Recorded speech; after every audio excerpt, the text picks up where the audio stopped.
So probability distribution function, think of it as precisely equal to, and the P can help you remember precisely. So we use this when we're looking for a probability of a specific x value.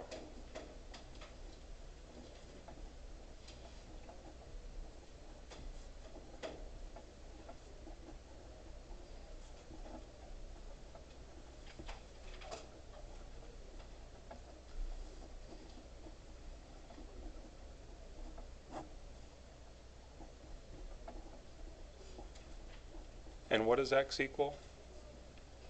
K, right.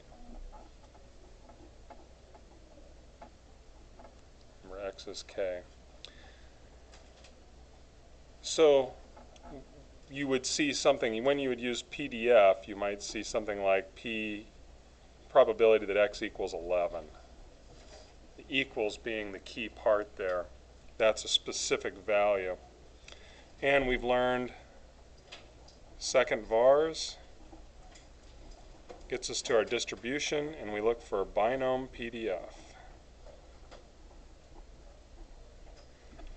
An excellent question was asked earlier. Can we use that instead of the formula?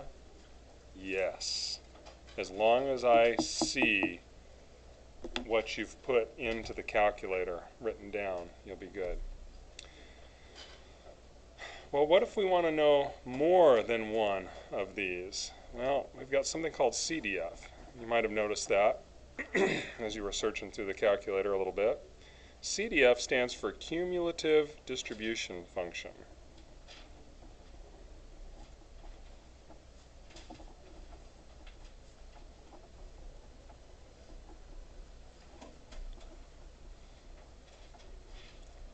But that's not what I want you to remember.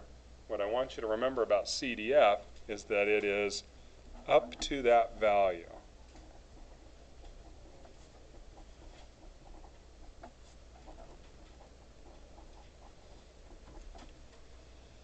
Unfortunately, I can't come up with any C words to kind of tie into that, but CDF is up to that value. So it's a sum of PDF values. So for a problem like 8, which we're going to do here in just a minute, it calculates a sum. So this calculates the sum of the probabilities up to a desired x value.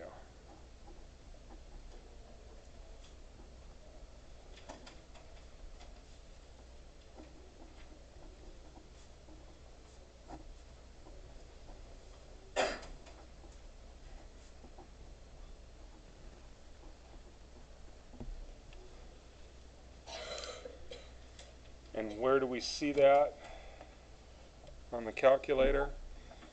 Second vars, binom CDF.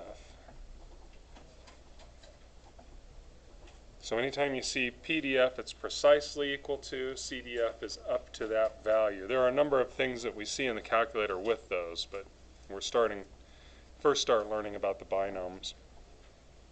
So how you might see that is probability that x is less than 12. And an equivalent statement to this would be the probability that x is less than or equal to 11. So these are equivalent statements. So the number that you would put in would be 11 for your value. All right, let's have a look at the calculator real quick. So the other day, problem number 8 was a problem where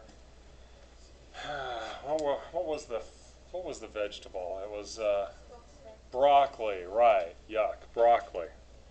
So broccoli, they bought 10 broccoli plants, and there's a 5% chance that any one of them dies. And the question was, what's the probability that one or fewer die? That's a CDF situation. Because if you remember when we worked it out, we had to work it out twice, once for once and once for 0, and then add those two probabilities. Well, CDF will do that for you.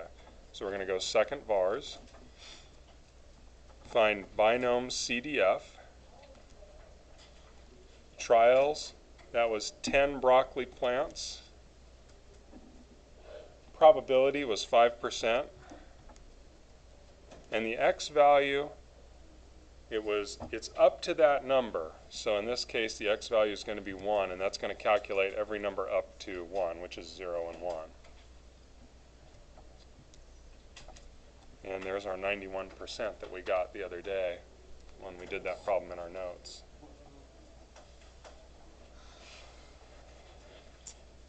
Yes, it is easy, isn't it? But you wouldn't have appreciated it the same way the other day as you appreciate it now, right? So I'm doing everybody a favor. Let me ask you this. Let's take this idea and let's flip it. What if I said, what's the probability that 4 or more die? How would I do that? Because CDF doesn't calculate more than, it calculates up to. Yeah? Oh, not 6.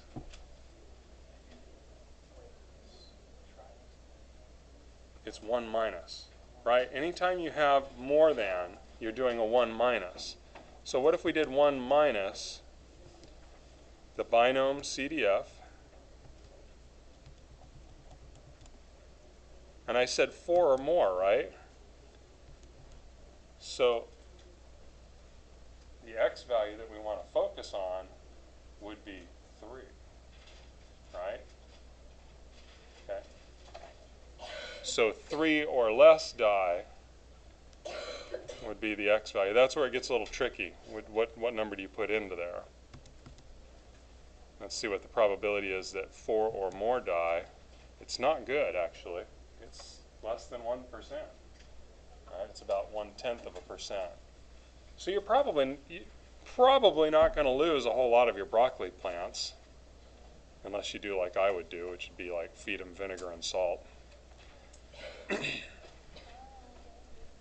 And then I'm pretty sure that would modify the probability greatly. Okay, all right. So that's how binom CDF can work for us. All right, we've got a few more things to talk about. The mean and standard deviation.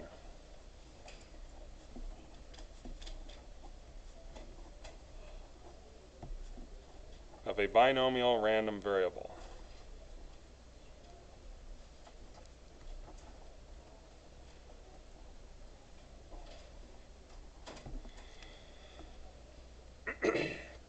The bad news is there's nothing in the calculator to do this for you. The good news is there are a couple of the easiest formulas to do and remember. Mu is simply NP. It's your number times your probability. And sigma is a little bit more involved, but not too bad as far as standard deviations go. It's the square root of NP times 1 minus P.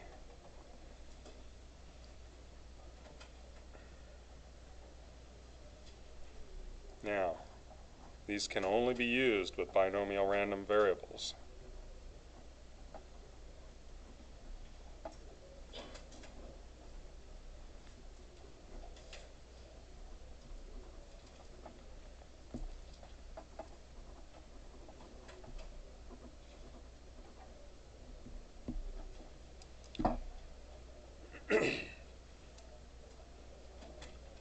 And I would recommend, here's the thing about binomial distribution.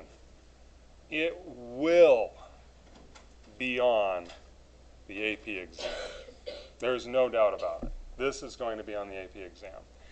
I'm not 100% sure, but I think these are given in a formula sheet for the AP exam. You get some formulas and some tables. But I would memorize this. And I would memorize the next thing that we need to cover. Everybody with me? Okay. All right, so we're almost done with notes. We'll get into some problems here in just a minute. The normal approximation for binomial distributions.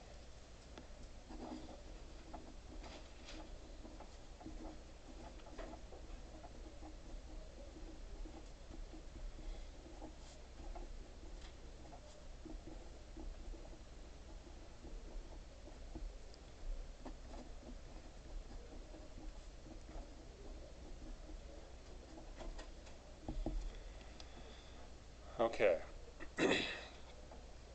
When n is large,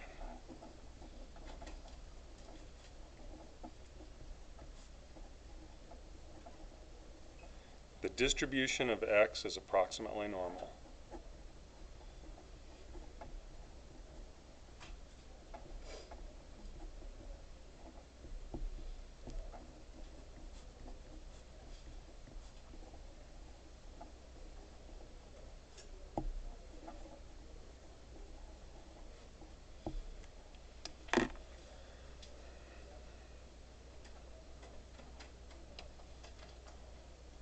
When you see or hear normal, what do you think?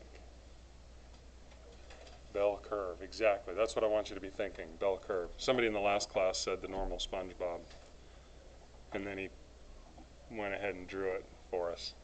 So, have you seen the normal SpongeBob episode? If you haven't, your life is incomplete, right? Okay, you need to see that. Now, what is large? That's what we need to talk about. As a rule of thumb,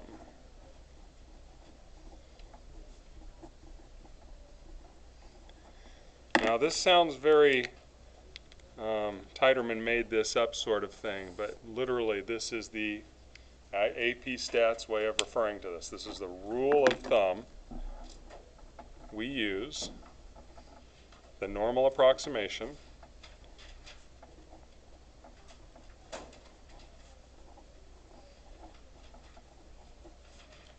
when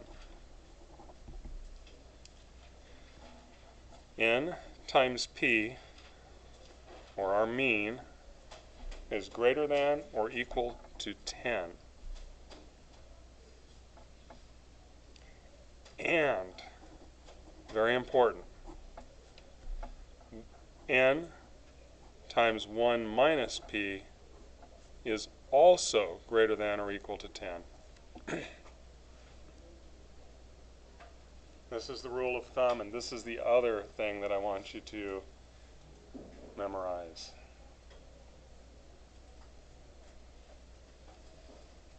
So if these are true, and it's binomial, then we can apply it to our normal curve, table A, and that whole thing, standardizing and all that. So example for this, what if I tell you that n is 20 and p equals 0.8? Is this normal?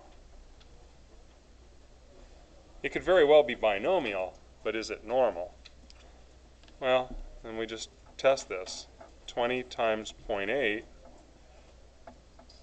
equals 16, and 16 is greater than or equal to 10. So it works there, but is it true for the other?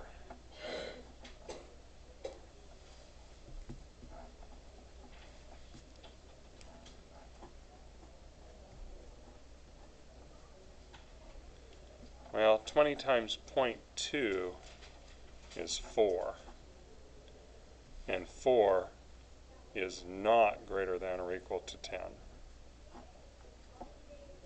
10. So while it passes one, it doesn't pass the other, and it has to pass both. So we can't say this is normal.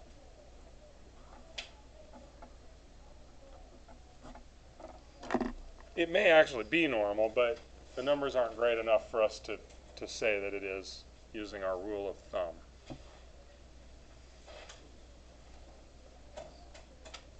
Yes, sir? So it has to pass both? It has to pass both, yes. Both have to be true. Good question, yeah. Okay, let's look at a couple problems. The good news is these problems are from your problem set. You'll be left with like 3 problems after I'm done. So, the first problem is on page 524. If you want to go there and look on with me, that'd be great.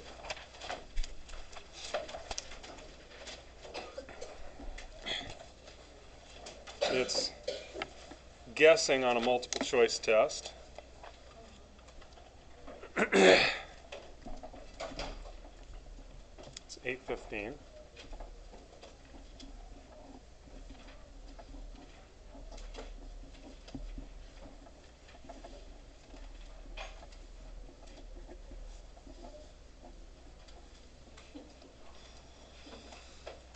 All right.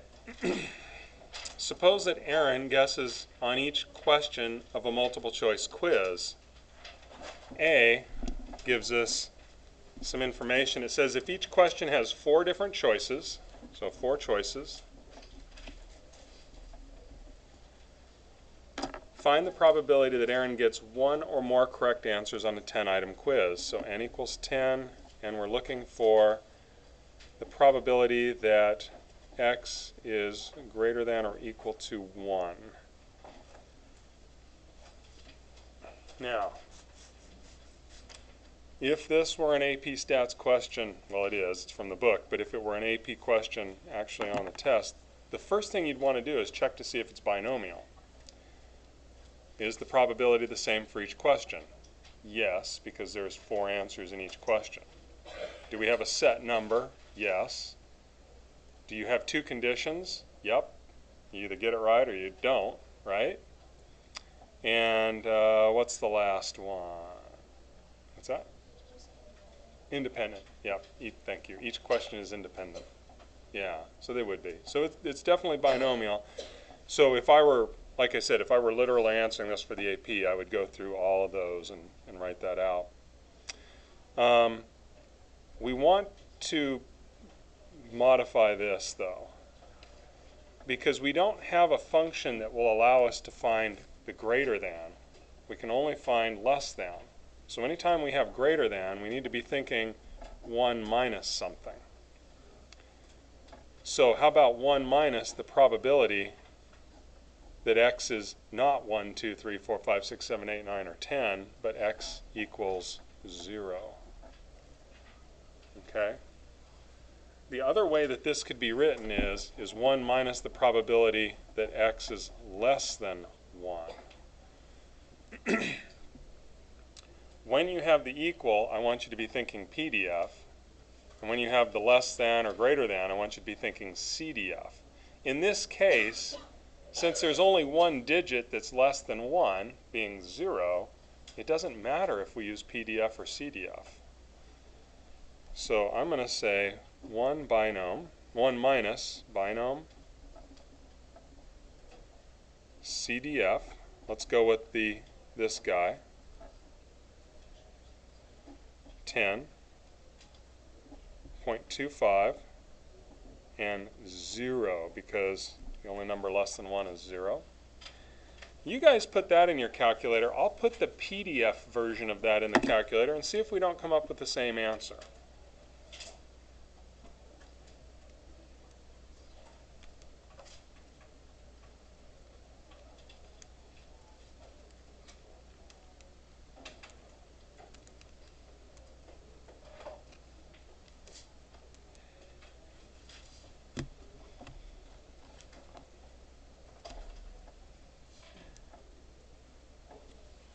Did you get about 94%?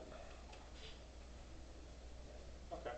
Yeah. So in this case, like I said, because there's not multiple numbers that we're dealing with, whether you do CDF or PDF, it doesn't matter. They're both just calculating for 0. So there's about a 94% chance that Aaron's going to get at least 1 question right on this multiple choice.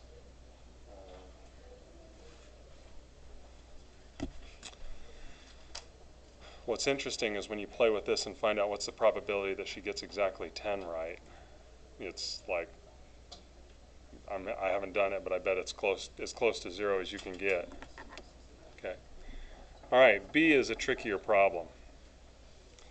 I'm going to write this out in a way that's probably a little less formal. But the question says, if the quiz consists of 3 questions, question 1 has 3 possible answers, question 2 has 4 possible answers, and question 3 has 5 possible answers. Find the probability that Aaron gets 1 or more correct.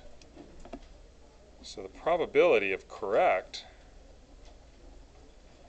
is going to be 1 in 3, 1 in 4, and 1 in 5. Is this binomial?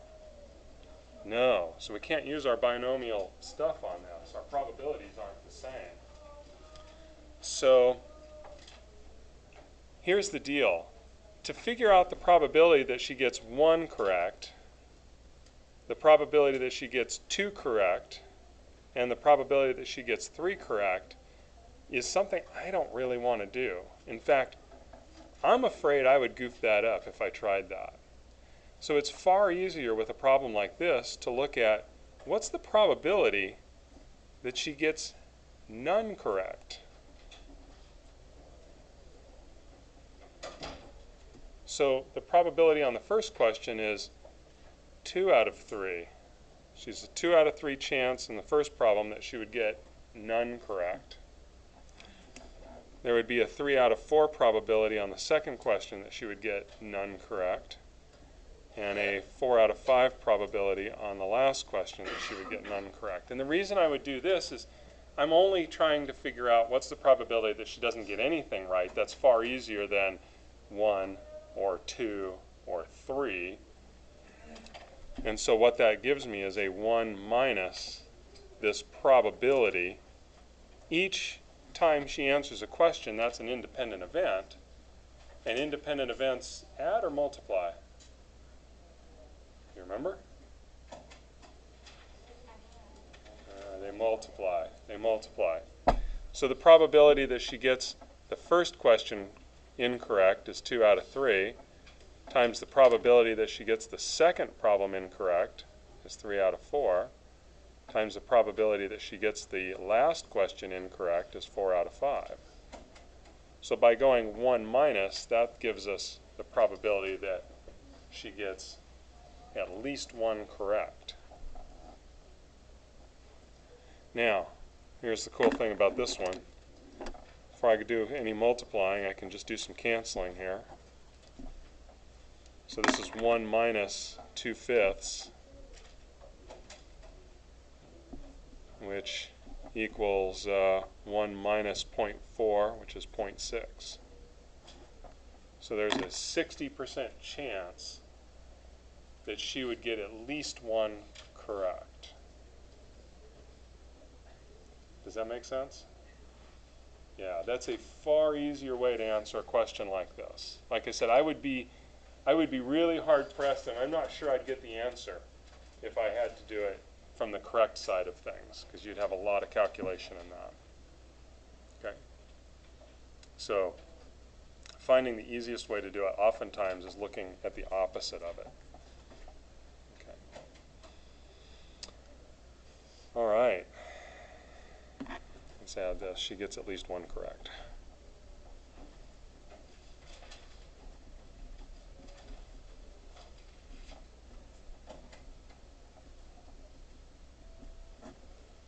Okay. All right, let's look at one more problem.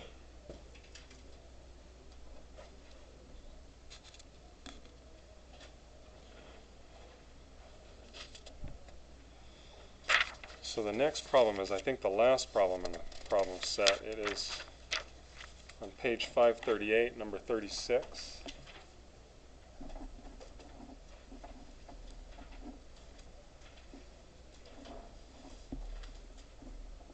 And it deals with lie detectors.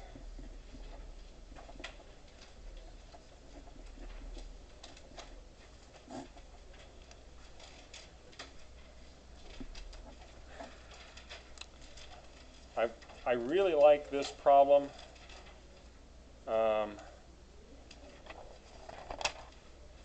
because if it's anywhere near correct, maybe we don't want to take a lie detector test, even if we're being truthful. Okay? So here's the situation. It says, a federal report finds the lie detector test given to truthful persons, so everybody's telling the truth, have a probability of about 0.2 of suggesting that the person is deceptive. So truthful has a probability of about 0.2 that it detects a lie.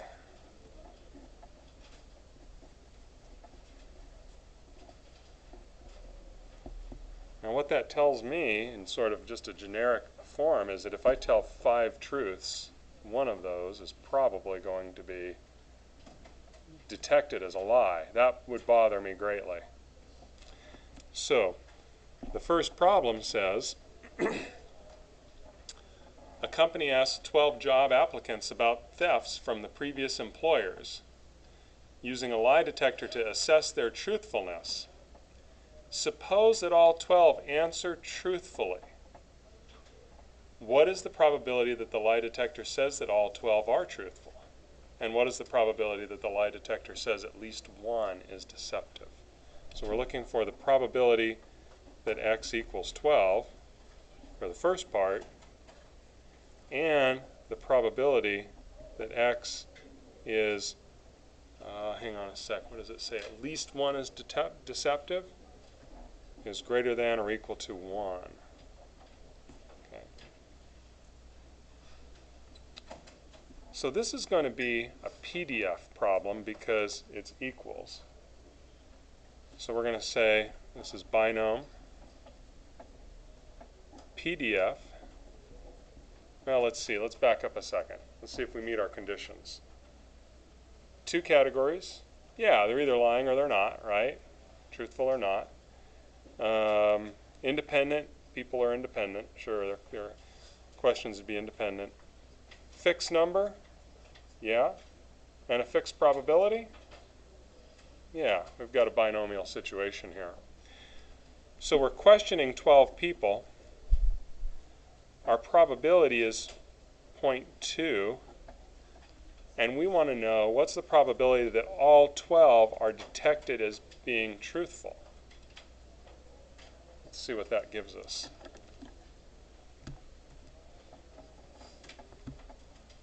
So second vars, binom PDF, 12 people, 0.2, and all 12 are being truthful.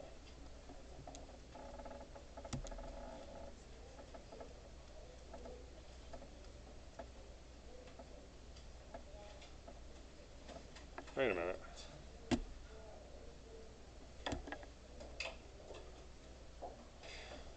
Hang on, I made a mistake.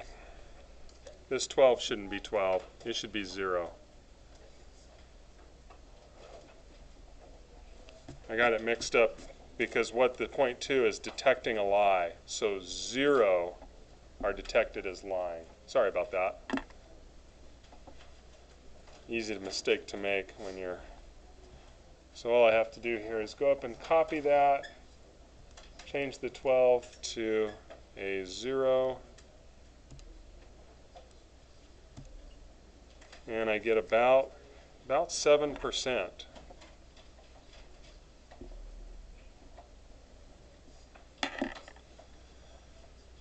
So about 7% of the time, the lie detector, when questioning, when somebody who's being truthful is questioned, would detect that they're all being truthful. To me, that's a little troublesome.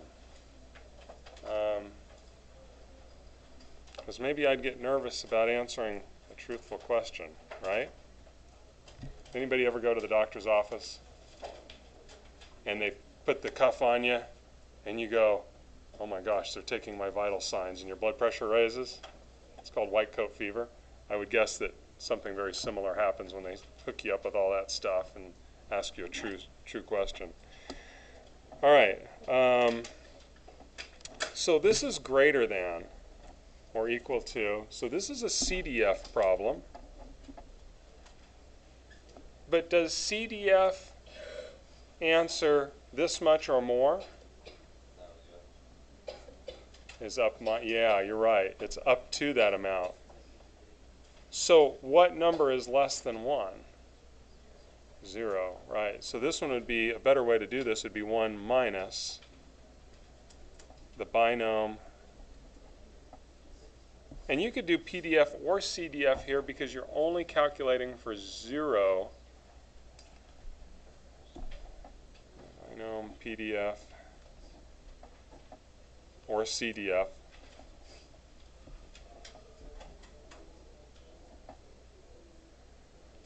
And isn't this going to be about 0.93? I don't know that we really need to put that into the calculator.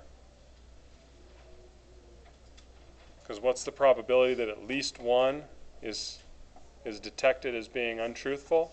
It's going to be 1 minus the probability that it detects that everybody is being truthful or nobody is being deceptive. Yeah? Okay. Let's look at B. Among 12 truthful persons, what is the mean number who will be classified as deceptive, and what is the standard deviation of this number? So mu, I gave this in your notes, is NP. And in this problem, that would be 12 times 0.2, which is 2.4. So 2.4 people would be classified as being deceptive. And the standard deviation is the square root of NP times 1 minus P, which is going to be the square root of 12 times 0.2 times 1 minus 0.2, or 0.8.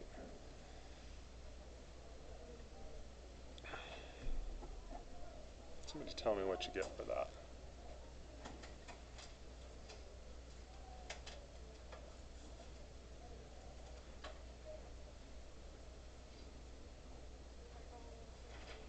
$1.38? Yeah, it's about 1.38.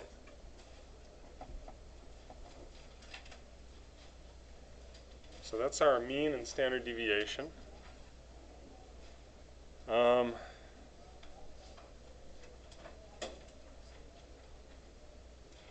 I wonder if we could actually calculate that as normal. Anyway, all right, C. What is the probability that the number classified as deceptive is less than the mean? The number classified is less than. So that's a CDF. Less than is we don't need 1 minus. It's only the more than stuff. So it's going to be binom CDF less than the mean. So that's going to be, you've got 12 people, 0.2 for the probability, and 2.4 is your mean. Go ahead and put that in your calculator and see what you get.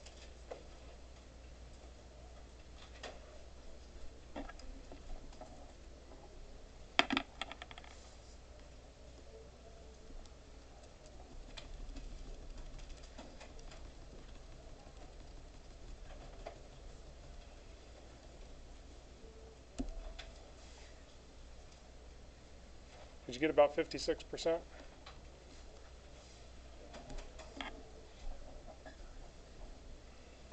About 0.56. Now let me ask you something. We put in 2.4 here. What if you change that to 2? I have it right here.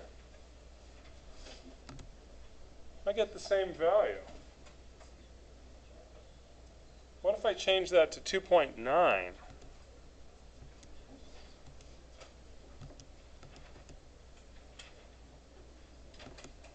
I get the same value. Why? Yeah, you can't have half a person. So what the calculator knows is it says, oh yeah, you can't have 0.4, I'm just going to mark it down to 2. So it's rounding down for that purpose. So it doesn't change until you get to the next whole number. Okay. That's all I got. I hope you guys have an easy time with the next few problems. I'll take roll and come around and help out.